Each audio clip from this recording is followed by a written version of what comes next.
Everyone, it's Steve Larvick, your online marketing guy. I'm here today with a friend, a colleague, an author, an expert marketer named Rob Cuesta. Rob has a book out called Premium, and for many years he has worked with clients teaching them how to give their business an edge over the competition using primarily the internet. He basically believes that anyone who properly markets and positions themselves can make more money in less time by charging more for their services because they position themselves as an expert. And we're going to discuss today his book, also his show that he has on iTunes, Joined Up Marketing. And I welcome you, Rob. Thanks for coming today.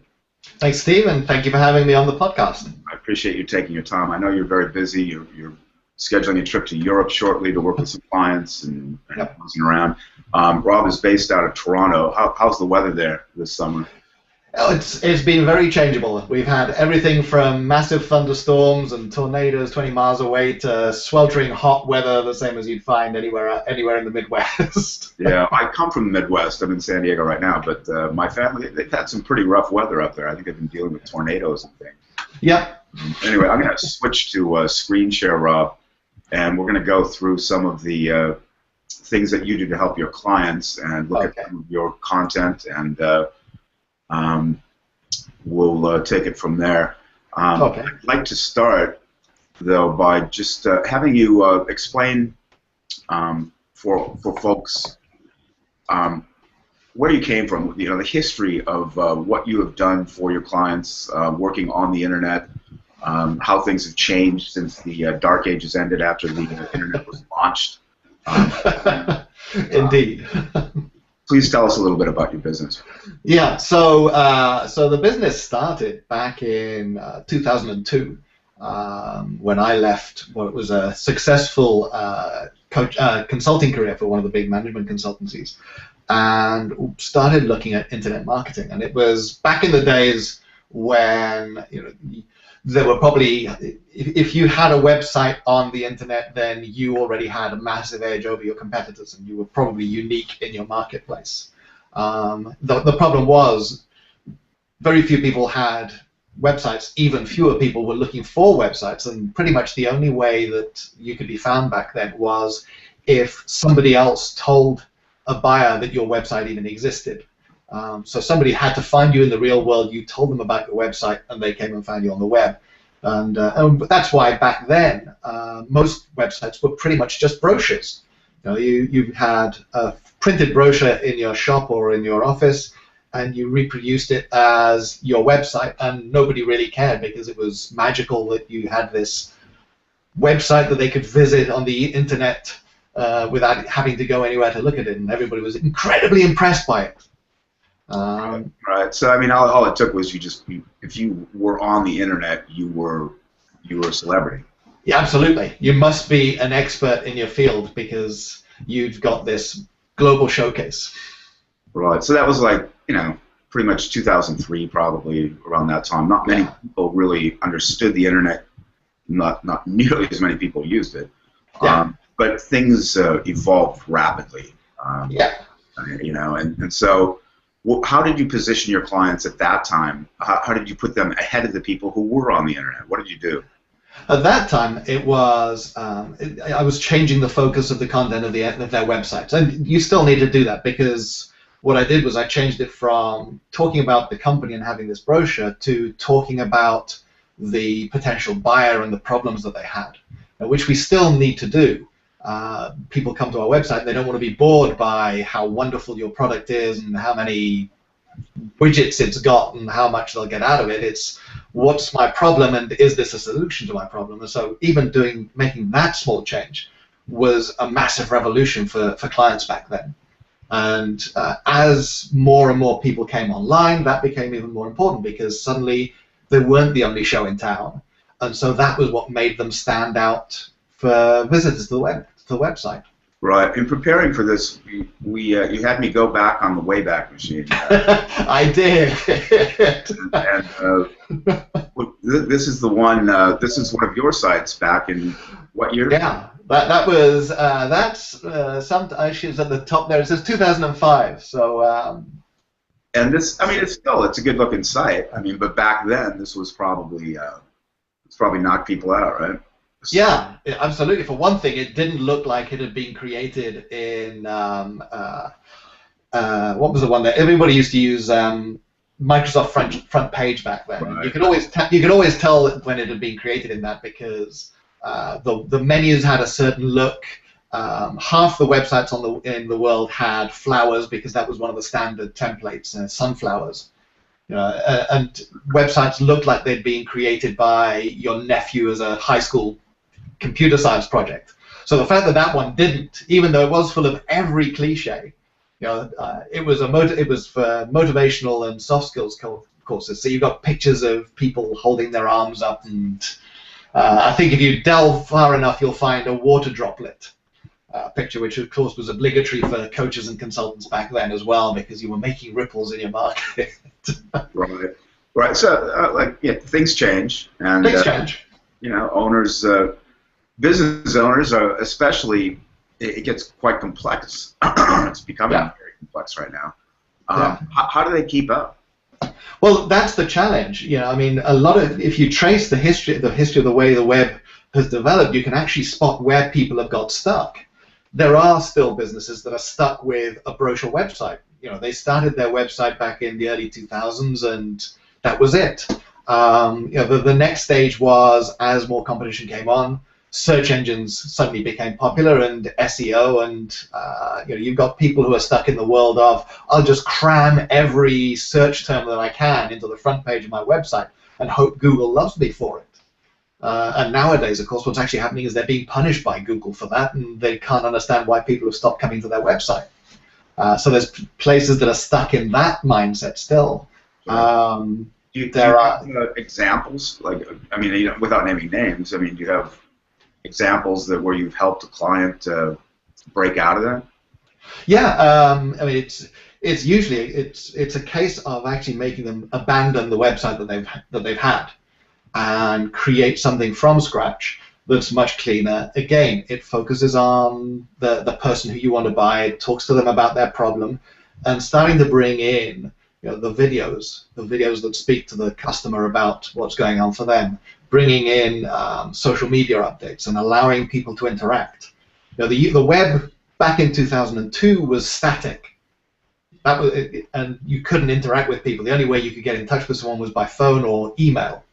Nowadays, in some ways we've lost control as marketers, because it's our customers who control the brand, and they want to talk to us. And I've used LinkedIn to speak to the CEOs of huge corporations when I had a complaint, and I've got a response from them. Of course, it might be their PA or whatever, but I've actually had a response from them. So, we can't just sit back and wait for people to contact us. We've got to reach out to them, and we've got to reach out to them where they are.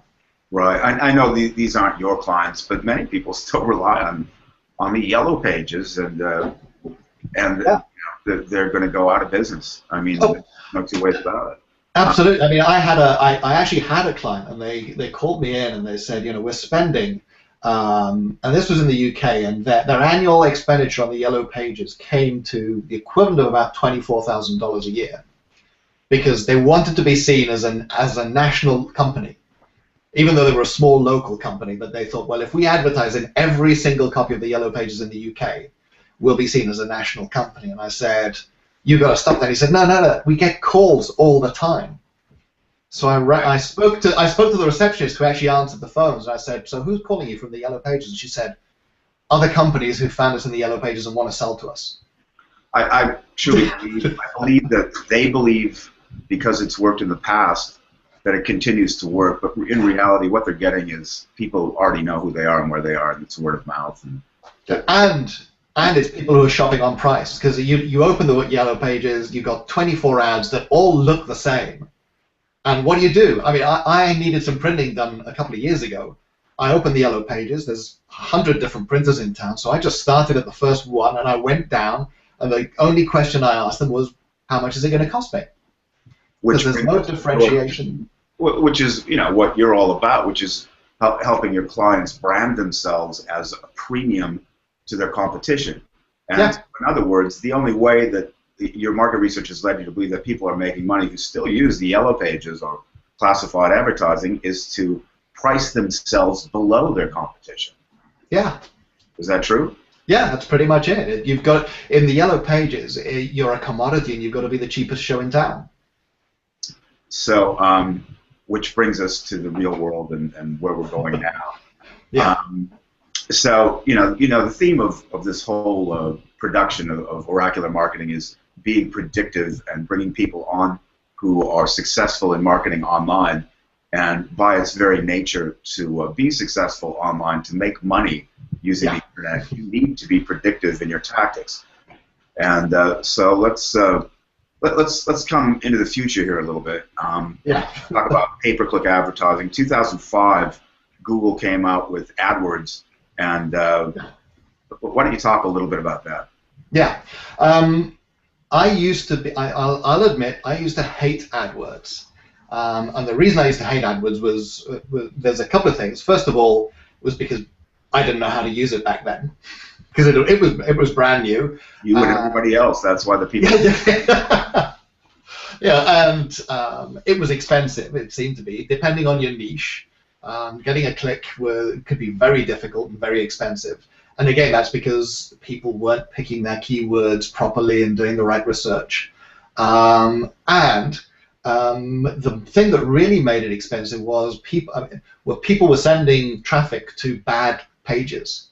Most companies are still doing it. They pay for traffic and they send them to a home page. Well, the home page, somebody will look around, and when somebody comes to your website, you've got about 8 seconds before they decide to leave or not. So you've got 8 seconds to grab their attention, and about 50% of the traffic you send is going to leave if there's nothing there to grab their attention. Well, if you look at the typical homepage, it's cluttered, it's vague, there's nothing moving, it's static. And so people go there and they just go, I can't be bothered to read through all this. I can see 40 different links on the menu, I'm out of here.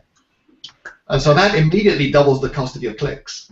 Yep. Whereas if you drive them to be very careful when you're using AdWords then and today, and keep track of it. And it's actually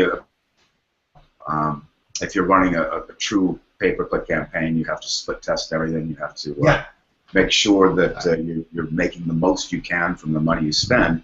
But anyway, you look at it, it's turning nickels and dimes and quarters into dollars. Yeah. It's turning dollars into nickels and dimes and quarters. Depending on whether you're doing it right, wrong, or right, yeah. I mean, one of the things I tell my clients constantly is they've got to understand their numbers. They've got to understand how much a customer is worth to them, because then they can decide how much they can afford to spend on getting that customer in the first place. Yeah. And track everything. The bridge between the yellow pages and Google AdWords and just the advent of the internet was Yahoo, and there's a lot of hubbub about it today because they own a part of Alibaba, and they're about to do an IPO for Alibaba, which is the Chinese Amazon, basically. Yeah. Say, is Yahoo still relevant? I haven't paid Yahoo any attention. If they do make changes and do play catch up, that's the problem. They've allowed themselves to stay as a purely search engine for the last 15 years. If you look at the way Google has developed, Google was a search engine. Google is not a search engine now. Google it's a money-making factory.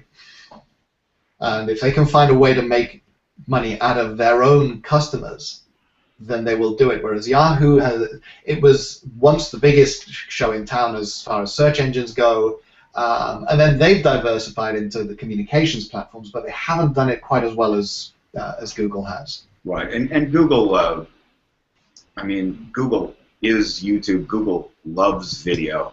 Yeah. Google is about to have us all watching video while our car drives itself. Yeah.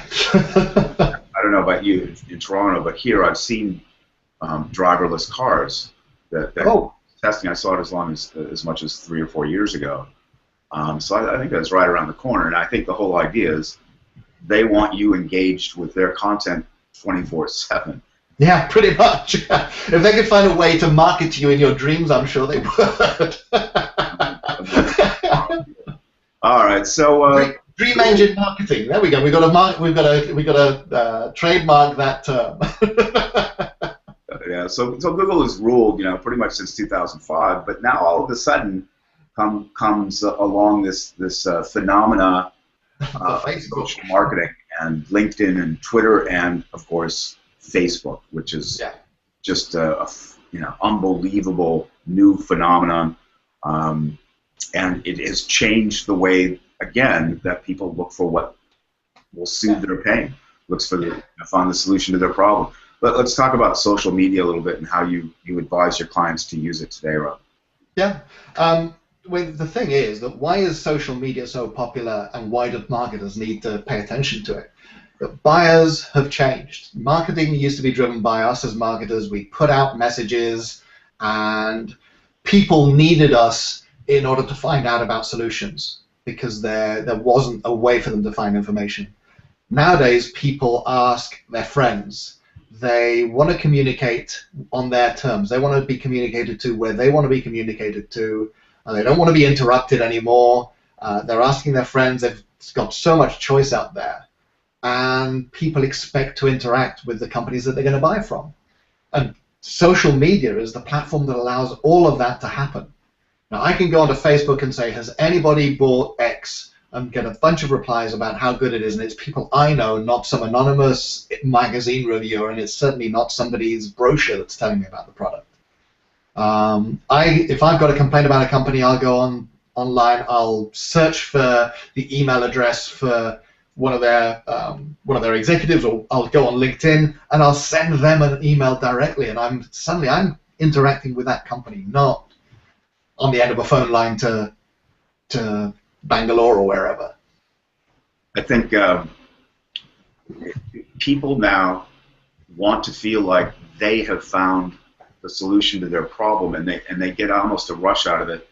I think that there's a dopamine thing going on when people go on Google and they type in their problem and instantly get exactly what they want. I think that is tapped into that, and I think that social media takes that to a next level where they tap into a community who has the same types of ideas and beliefs that they do and reinforces their find. Yeah. I think that you have to be much more careful in the way that you message now, and it's all an illusion because the fact is we are able to put ourselves in front of our avatar, our perfect client, by using advertising, especially on Facebook right now. Yeah. Facebook knows who everyone is and what everyone does, as does Google. Yeah. And if you position yourself right and have a post that speaks to your the client's problem before they know it, when they ask their community or if they talk about their buying something, Facebook will put your ad in front of the people who are having that problem right now. Yeah, and where Facebook scores out over Google is Google can only predict what you're interested in based on what you've looked at in the past. Right. Facebook predicts it based on what you're interested in, regardless of whether you've looked at it or not. It bases it on your choice of, you can tell, you will willingly tell Facebook what films you're interested in, what celebrities you're following, what news articles you're following, and all kinds of personal information that marketers would give their kidneys for. Yeah, it's like AdWords in 2005. It's very complex. And there are tools being released right now that nobody knows how to use, but can zero in and create targeted audiences. And there is a lot of money to be made right now, and it's a way for, especially the small guys, small businesses, to put themselves, their business products and services right in front of the nose of the people who need them right now. And Facebook wants you to, because that's how Facebook makes money. Absolutely. So they're going to make it. That kind of brings us up to date, to recapping of like 1990 or so, the internet came around, and you just had to have a site up to get business, and it has just blown through exponentially to basically everyone. Yeah. I mean, Apple and IBM just announced a deal where they're going to put iOS in applications for businesses. That means basically everyone who makes money or is somebody that you're going to want to sell to is going to have a smartphone, a tablet, some sort of mobile device in front of them every waking and sleeping moment of the rest of their lives. It's going to be the way that they find what they need. And so let's go into the future here and what's happening right now, Rob. Let's talk about mobile. What are you working on right now? I know you're working on a book. Yeah, the next book is about the whole idea of joined-up marketing. And the reason I called it joined-up marketing was because marketers fell into this habit of, I'll try X, X doesn't work, then I'll try Y, and Y doesn't work, then I'll try Z. And marketers end up spending a lot of money and wasting it on stuff that isn't going to work, simply because if you did those three things and did them together, they'd all mount up on each other, and you'd actually make 1 + 1 + 1 = 50, instead of which, as you said, they're very good at turning dollars into nickels. And so, and the big driver for this is simply the fact that we've forgotten how to communicate with people. And it's because the focus has shifted, whereas 2 years ago, how did you communicate with people the way that you and I are on a computer, on a desktop computer? Nowadays, if I want to be in touch with people, I've got to be on one of these things, on their phone or on their tablet, because that's where they are. They're paying attention to mobile. They're paying attention to their tablets. I've been whole weeks without starting up a laptop or a desktop, but my phone is on 24/7, as you say. So we've got to learn how to communicate with them, and how to communicate with them the way that they want to be communicated with, as I said, which is, I don't want to read a 40-page website. I want to watch a 30-second or a 2-minute video. I want to be able to ask a real person about stuff. Let's look at your. This is the Amazon page for your book, folks. It's called Premium. This is the book that you have out now. And let's back up a little bit. Let's talk about Premium and what you're teaching, what this book teaches. Yeah, sure. So that one is really about the fact that you've let other people control your prices. For one thing, if you are charging the market rate, then you're letting your competitors set your prices for you. If you are running your prices past anybody else, the other people, who else do we ask? We ask our customers. Well, our customers aren't interested in our profits, so if we ask them, what should we be charging for this, they're going to give us the lowest price possible. But really, what we've got to find out is, what are they prepared to pay for it? And so what we've got to do there is create the kinds of offers that will make them be willing to pay more for something. So, and this was launched just recently, folks. It's number 4 already for marketing under entrepreneurship in Amazon. Yep. Against some pretty stiff competition as well. But yeah, so the book is really about building relationships, creating value, and having the right kinds of conversations with people, and doing it about offers that we've crafted to be as irresistible as possible.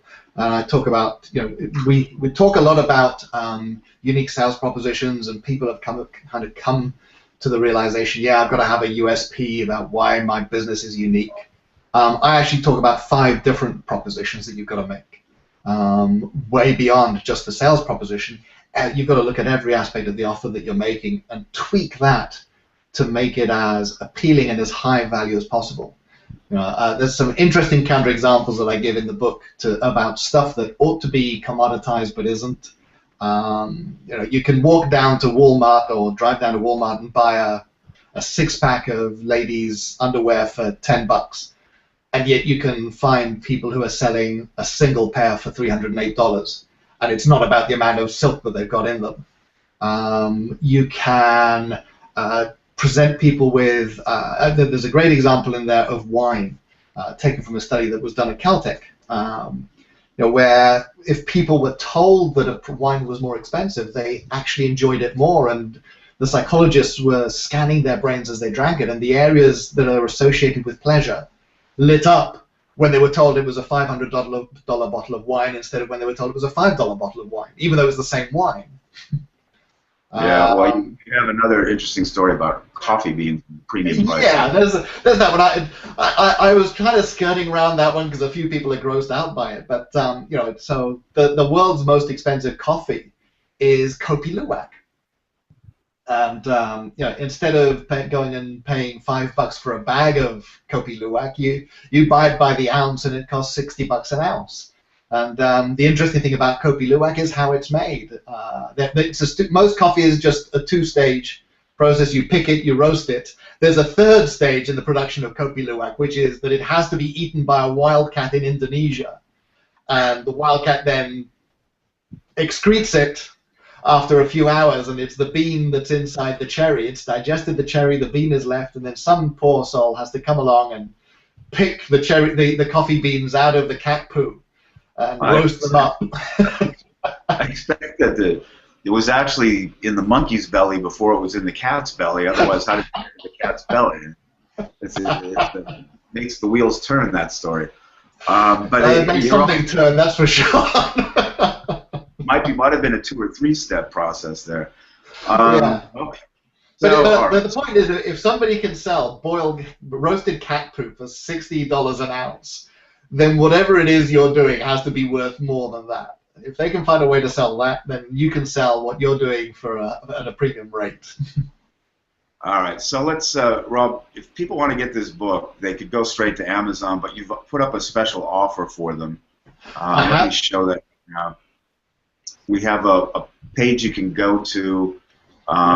It's oracularmarketing.com / was it Rob Cuesta? Which one did we make it? No, /premium, I believe, was the one where we put it on the end. So, folks, if you go to oracularmarketing.com /premium, you'll come to this page, and the offer here is to purchase it here, either the paperback or the Kindle version, which right now, I mean, it won't be later, but right now it's marked down so that you can get it very inexpensively. And I don't want to say the price because this will be evergreen, this webinar. But Rob, explain to them what they're going to get if they follow the instructions on this page. Well, if they follow the instructions on the page, then it'll tell them to take their Amazon receipt to an address that's on that page. And it's actually in the book as well, so if you leave the page, you'll still be able to find the instructions. A couple of years ago, I was invited by one of my competitors to run a session for members of his mastermind group. And these were people who paid anything from... Sorry, hang on. I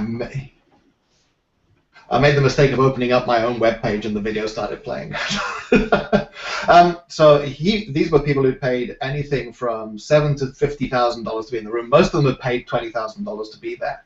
And I spoke to them about the ideas in that book. And also I added in some ideas from what I call coercive persuasion. I actually at one stage called it Black Ops persuasion because I had taught it to members of the armed forces as well. And that's really about how you can use human psychology to make yours the only choice. And it's stuff that actually didn't make it into the book. I made a decision to focus the book on pricing strategies, whereas there'll be something at a later date about the persuasion aspect of things. So it's a very special session. Up until now, the only people who've had access to it were the people who were in the room live, and then my own $20,000 mastermind clients who I gave a recording of it to.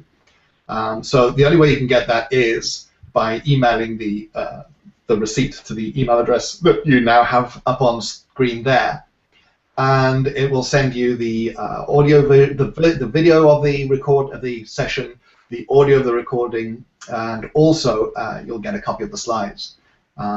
Very nice. But as it says on the video on that page, there is one condition, and that is that you have to promise to use it for good. Very good.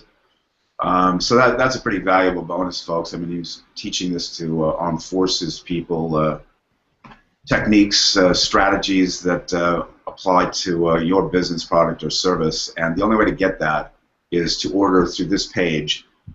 You can go to oracularmarketing.com/premium, and it will take you to that page. I've got it up on the screen now. And the next step is to, after you purchase the book on Amazon, go find that email receipt from Amazon and forward it to join-premium at instantcustomer.com, and you'll get the bonuses Rob just talked about. Rob, let's move on. Let's talk about your podcast. Yeah. It's basically a television show on iTunes, yep. which gives you the ability now to communicate with exactly. all of the billion or so people on iTunes who choose to find what you have to say. Yes, exactly. So talk about podcasting and your show and what you do on your show. Yeah, so podcasting, I mean, I don't need to tell you how important podcasting is, but it's become another one of those ways that we as marketers can reach out to our audience. The big advantage of it is, of course, that we are able to tap into Apple's audience, which is millions of people around the world, and we can have our content up on screen on exactly the same level as any of the other people who are on there. So, you know, if Donald Trump has a podcast and we have a podcast, then we are on the same platform, and therefore, in the buyer's mind, we are just as much of an expert and a celebrity as Donald Trump. You know, and that's the point. It's like having your own TV show, so it makes you into someone in a special position compared to the rest of your market. And I'm telling all of my clients to do it, and I'm eating my own dog food, and I've got my own podcast up there as well, because otherwise I wouldn't be walking the talk. So the first 4 interviews in the podcast there, they're available as video and audio versions, are marketers who helped me on my journey. I realized back in 2013 that I'd earned my millionth dollar in business. And I also realized that the stuff that had got me to be a 6-figure business was also the stuff that had kept me at 6 figures. And that if I was going to get the business to the next level, then I needed to model what people who already had 7-figure businesses were doing. And so I went back to my own mentors, and instead of asking them about, you know, what do you teach your clients to do, I asked them, so what did you do to grow your business? And what would you do if you lost everything tomorrow and had to start from scratch? And so each of those interviews is anything from 30 minutes to an hour of them telling me exactly what they did to earn their first million, and what they would do tomorrow if they had to earn $1 million from zero. Excellent. So you're saying a couple of things here, Rob. One, you know, you put yourself in front of this massive audience, and if you have valuable content, they're going to find you. Yeah. You couch it right. But number 2, just like in the early days of the internet, just by having a presence early, you're putting yourself in the company of, you know, Mad Money with Jim Cramer, the Wall Street Journal. These are similar podcasts. So you are increasing your credibility, increasing your reputation. You're building the trust of your prospective clients, just like by becoming an author. It's in that same vein. Yeah, and every industry has got something. There are podcasts springing up in every industry. I've seen plumbers who've got podcasts now because they've realized, wow, by getting my podcast up there, I'll be the only plumber with a podcast. Right. There are realtors and lawyers and doctors and all kinds of fields as well. And that makes them the expert. Ability to charge more money than the other plumbers in their region. Yeah. And that's what it's all about. It's making more money in less time by putting yourself where people are going to find you, and at the same time positioning yourself, your business, your product, your service as the expert, as the best one. And if you're where other people aren't, and you can show that to your client, you're going to command more money. Yeah. Yeah. I guess that's what it all boils down to. Yeah, I use a term which I call the natural expert. It's the first couple of books that I wrote were all about the natural expert. The natural expert comes into premium as well, and it's the person that everybody wants to do business with, whatever it takes and whatever it costs. All right. Well, let's really enjoyed this, Rob. I want to kind of wrap this up. Yeah. But I'm going to do something a little different this time. Because of the nature of who your clients are, you're not looking for somebody who's not on the internet and needs to get a presence. You're looking for companies that are already successful, and you're helping them leapfrog their competition, basically. Yeah. So, in other words, when a prospect calls you, there's a qualifying process that you go through with them, not vice versa. Yeah. So walk me through that. How do you deal with someone, you pick up the phone and they want to hire you? Well, the first thing I find out is whether they're already spending money on marketing and how much they're spending. Because my business is all about helping people to make better returns on the marketing that they're already doing. So it's somebody who already understands the need for marketing but is struggling to make it work for them. And they're fed up of wasting money on marketing that doesn't work, and I'll show them how to turn that, how to turn the nickels into dollars. The promise of joined up marketing is that we will help you to try to, and for legal reasons, obviously, we can't say promise specific results, but the aim is an extra zero on turnover. That's always going to be down on to how much money they've spent on the marketing and how they're doing it and where they're doing it, and with no promises, but that's the aim.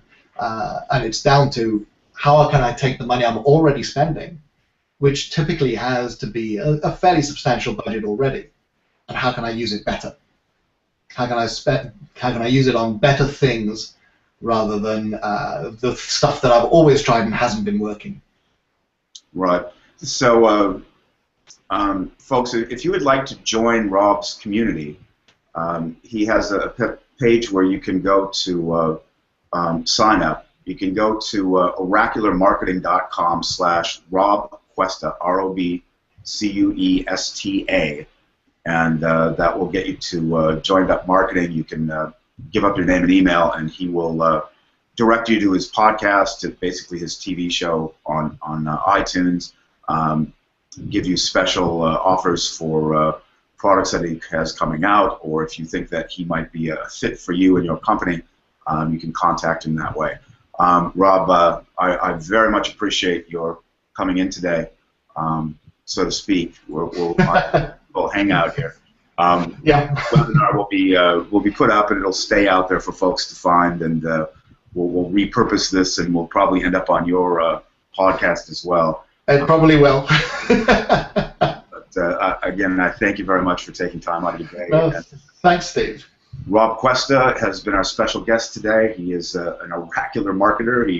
He works with premium clients, coaching them, teaching them how to put themselves above the competition, to predictively place themselves where their perfect client is going to find them on the internet, on social media, on Google, wherever it is that they're going to look for his client's business, product, or service before they even know that they have a problem, which is how basically anyone who is successful on the internet is marketing today.